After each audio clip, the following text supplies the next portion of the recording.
Okay, so let's say you have trees in your foreground, your middle ground, and your background.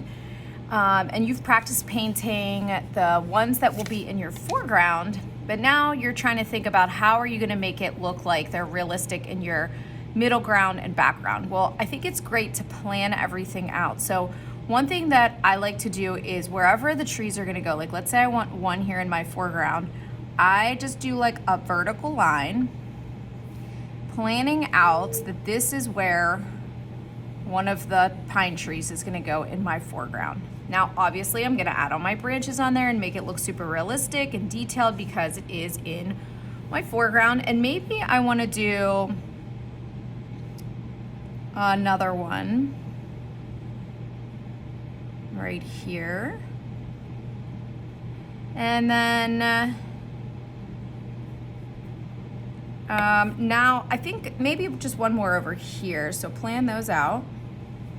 And then now I'm gonna go to my middle ground. So my middle ground, obviously they're gonna come down in size a little bit and I'm gonna move them back on the paper. And so I'm gonna plan out more of those. There's gonna be a whole bunch of them back there. More at like the base of these mountains. Try not to space them out too regularly.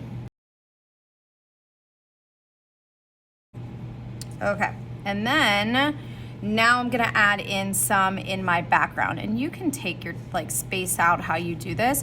And when I say my background, I mean on my mountains. And so for this, I'm just gonna do like little lines like this, and that's it. Those are my trees. And maybe your trees are like a dark gray, not necessarily black. I'm just doing it like this on this paper as like a practice.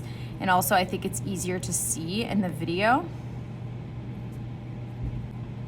If you feel like on yours it makes sense to make them little triangles, you could do that as well.